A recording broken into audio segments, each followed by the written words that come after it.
Hey guys, welcome back to the channel. Today we're going to be taking a look at Starborne Frontiers. Now, we're not doing the tutorial or early stages of the game.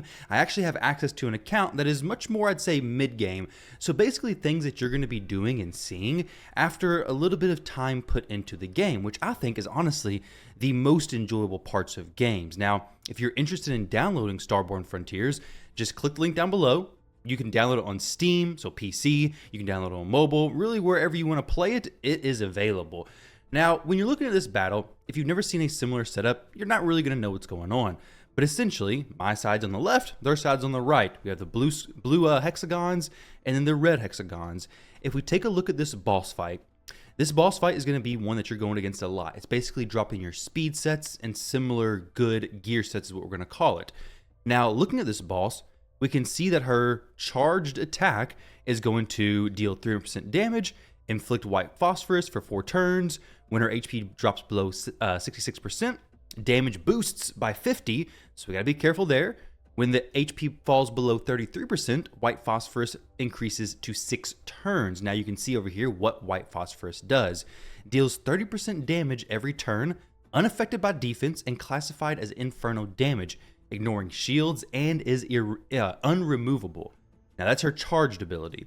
Her active skill, also we can see how many people it hits. We can actually click our side as well and see how many people it's going to hit, which really gets into this strategy portion of the game where, okay, I don't want to have ships directly behind the target here, or I'm going to get blasted, and I don't want to have that happen. So the boss deals 300% damage and inflicts Inferno 2 for 3 turns, which Inferno deals 30% damage every turn. I don't like the sound of that. But if we look at how we have things set up, I have my tank champion. You can see by the little symbol here. My tank champion is right in the front.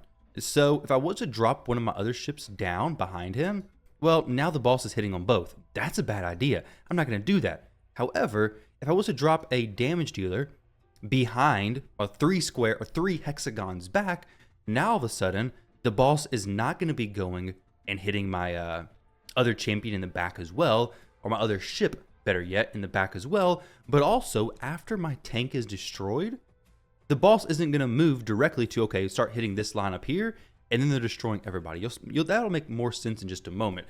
But then each one of my ships have special abilities. This is my healer. She's essentially doing a big heal every now and then from her charge skill. This unit, actually, the passive, sorry. At the start of its turn, repairs 30% of its max HP to the ally with the most missing health, which is awesome. A big 30% heal, essentially going to the tank. And then my other healer that I was using is more of a AoE continuous type heal, but I actually dropped her because this is a little bit lower stage. I could drop this hero right here. Let's drop this hero. Let's go in and throw in Hayen, I think is the name. Now this healer is going to be doing an AoE heal. So an AoE heal on a charged, and then an AoE heal on the active skill as well. 5% heal versus 11% heal. But either way, let's go ahead and get into some of the action and show you guys what's going to go on here. Now, I did push up a little bit higher yesterday into this, I forget what the actual area is called, but the essentially gear dungeon. I pushed a little bit higher yesterday, but this is a slightly lower stage because I have so many different areas and things I want to share with you all that I don't want to get focused on just pushing content and have the video done. I understand most of you guys probably don't know what's going on yet, but maybe you can get a little bit of an idea of, okay, this is how the gameplay goes. We have the turns down here at the bottom. It's 100% full auto. I set my ships up in the way that I want them to be organized on the map. There's a ton more strategies with the formations that I honestly don't even understand yet. And as I play more and more, or as you play more and more, you're going to figure out what the best strategy is, which their Discord's pretty active as well, which is pretty awesome. But you're going to be able to change your ship formations. Actually, matter of fact, yesterday I had all my ships on the top row, the tank in the middle. I kept wiping. Well, I dropped the one tank, or the one ship down, and now all of a sudden the tank was being hit. After he died, the back ship was being hit, and then the enemy went to the top row of ships.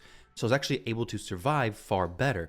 So right now I'm on stage 14, but could possibly climb up a little bit higher with some better gear. Now, speaking of gear, let's go take a look at that real quick. And then we'll take a look at all the different areas that you can form your teams to actually work in, which is pretty awesome because there's a ton of different ships inside this game that you're going to get use out of. Honestly, one of the biggest things I've seen talked about in this game is that there's not really a one go-to best ship.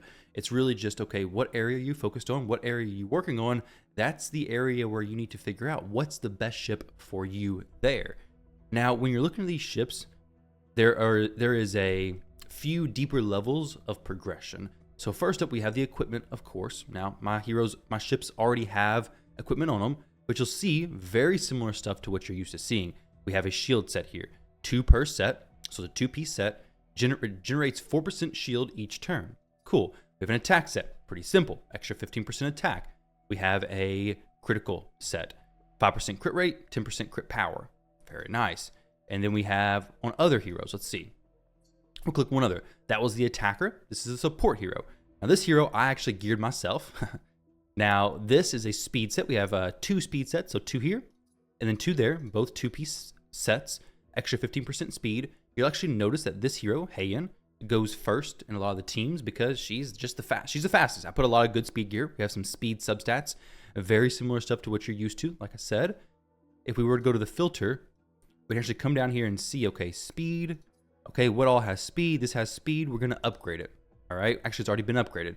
So when you upgrade in this game, you're going to have, this is going to be like your single roll or your double roll and things. Now, if I can come back in here and see what has speed on it that's not been upgraded yet. Let's come down here. I really want to go with 5 and 6 star pieces. If I have any of those with speed as well, that'll be worth. Okay, here we go. Excellent. Perfect piece. Oh, it doesn't have speed. I want speed substat, not main stat. That's a big difference, right? I'm not going for speed main stat just yet. So, we need 6 star pieces, maybe? That'd be awesome if so. But either way, let's go with this one, okay? We have defense 8% and speed 3. Now, I need to check what all pieces can have speed as a main stat. That's a big deal, right? So at 4, you're getting a single roll. Now, hacking is very similar to accuracy. This is what's going to help you place your debuffs. The opposite of it, it's going to be security. Now we're going to continue doing this upgrade process. At level 8, we're getting another roll onto, or another modifier onto one of these skills. We had an extra 3, so now we have 6 speed on this piece of gear. And we take it to 12, and guess what? It's going to happen again. Boom, crit rate. And then we're going to take it to 16, and guess what? We're going to get the very bottom stat unlocked. So, very similar system to what you've seen done before. This is a defense piece that is a thruster. We can throw it on. Very nice. But I'm actually going to lose 3 speed, so I'm not going to do that. You can see your stats being adjusted over there. Now, when you're looking at the actual... actually missed a step. So, the heroes have the equipment. You also have your skills, which the materials to upgrade these skills is actually farmable, which is very nice in my opinion. I love being able to just farm that stuff. Matter of fact, I need to actually upgrade my hero skills. So your hero skills go up. We have a few levels of each. The top skill has, let's see, 7 levels. The bottom skill has 8. We just can continue doing the upgrading process, but it's relatively simple and straightforward. You're going to farm these in the anomaly dungeon, we're going to call it. The rank, of course, rank and level up your heroes. It's very similar. You have your chickens, essentially your 2 stars, your 1 stars, your 3 stars. You feed them into the champion, take them from 3 star to 4 star. Refit is essentially your duplicate system. So if I was wanting to get her to higher refit levels, I would need a dupe copy of her or a refit chip, essentially, is what it looks like. So it's going to give me different effects or different stat boosts depending on the level. So duplicates are not useless in this game, which is pretty cool. Refit 2, we have a passive effect being changed. Refit 3, extra defense, extra security, crit, and crit power. All stats plus 5%, and defense plus HP. Some heroes, some ships have a higher impact with the refit than others. And then we have implants. Implants are essentially just giving us some more stats, crit power, and hacking. So there's a lot of ship development throughout this game that's going to make a big difference in how your ship is built versus somebody else, and really if you can progress through the content or not. Now, as far as the battles, actually, let's talk about this main page right here. The missions is really what's going to be guiding you through. Just like anything, if you see red dots, go to the red dots. They're going to show you where and what you should be focused on. You're going to get some great rewards throughout. And once you're done doing those, actually, honestly, they're going to be guiding you over to this battle section pretty often. We also have events going on. We have a live event for the arena, which we'll do some arena fights in just a minute. And then we have some destroy ships in order to earn rewards. So basically just ship destruction. Pretty cool stuff. Now, when it comes to battles, the different areas that you're going to be dealing with, is going to be campaign. We have bounties, which is what I showed a minute ago with Fenry. Now Fenry, this is your gear dungeons, okay? Fenry is going to drop attack, crit, and speed. Sorry, I'm blocking that. Let me show you guys right there. Attack, crit, and speed sets. We have Colosso, who's going to be dropping fortitude, defense, and reflect. I don't need to click on these other two, but you can see these other two drop different sets. So however you're crafting your builds, you can decide, okay, which place am I going to be farming? To be honest, I think Fenry is just the most popular. Speed is just so good in so many of these games. Speed is just most likely where you're going to be farming for a while. Then you have the anomaly area right here, which is where you're going to be farming your skill ups. You have your arena, where you're going to flex on other players and crush their ships, essentially. And then we have the alliance raid, which I'm not part of an alliance currently, so I can't take part in this raid. But then we have the abyss, which is essentially your tower mode with a twist. Let's actually jump in here for a second and see if I can show you guys what this does. And then we have the abyss, which is essentially your tower type mode, but with a twist. So right now we're on depth level 1. I'll give you guys an example of what's going on here. We have different nodes. Some of them you can attack. Some of them you get maybe extra energy. You can jump from, I guess, cluster to cluster, fighting different enemies. Now, some of these nodes actually just give you, say, energy. Some of them you can decide, okay, do I want an extra a 2x on my energy, or 2x on the energy being offered, or do I want to risk it all for an extra 5x on the energy being offered? So if that pops up, I'll give you guys an example of what I'm actually talking about there, but it's pretty cool. It's a bit more unique when you're going through picking up these rewards and stuff. This should be relatively easy for me, so once I finish this, we'll try to progress a little bit more through it. But my ship position here is fine. We have our damage up here, which, speaking of, there is an affinity system in this game. I'll show you guys that in just a moment. After we do this fight, I'll actually jump into the next one and share that with you all. So some ships are going to be stronger versus other different affinities. Going to make the leap over here.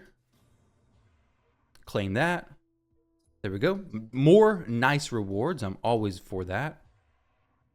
So here, this is a trade offer. Good to see another friendly face. Are you interested in a trade? So basically, do I want to purchase stuff? That's really all that is. Not really interested in a trade. So right here, we have a... this is the fragments. We've picked up a detached MPL model. Let's see. We can engage this. When using only rares or epic units, so a conditional fight, we get fragments. So kind of like a secret room type thing. And then we have the battles up here. Some of the floors do give you a chance to get extra reward. Now, when it comes to these games, really, if they don't have cool heroes, they don't have cool ships, they don't have cool champions, whatever it may be to collect, well, they're not going to be that interesting. I think this game does a very good job about having a good amount of heroes to collect with a lot of differences in them.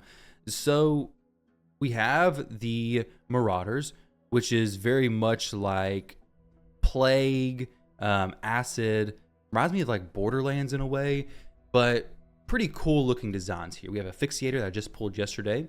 The ships look different, which is nice. But as far as all the factions, we have Marauders there, Terran, Binder, MPL, and then we have more like robot stuff over here in the Ever Living, actually more like humanoid, I guess is actually more accurate. We have Hermes here, which is another hero that I pulled yesterday for some more healing. But we have, I believe there is 10 factions in the game, 10 or 11 factions, so quite a bit of variety. And then we have the Frontier Legion, which has some awesome looking good damage. Actually, I think Judge is the best damage dealer. I would love to have him as well. But basically, guys, there's plenty of variety as far as different heroes to get. Each hero does bring a different kit as well, which is pretty cool. This is a neat looking ship. But you have different ships, different heroes, different strategies, different gear, a lot of depth, a lot of different things you can actually test out. You have your keys for the day right here, arena token, hard, all that kind of stuff, guys. So if you're interested in downloading Starborne Frontiers, don't forget to click my link down below. You can download it on mobile, you can download it on Steam. Basically, anywhere you're playing games, you can download this game. Big thank you to Starborne Frontiers for sponsoring today's video. I hope you guys enjoy it if you try it out. Let me know what you think down below. I appreciate it, and I'll catch you all in the next one.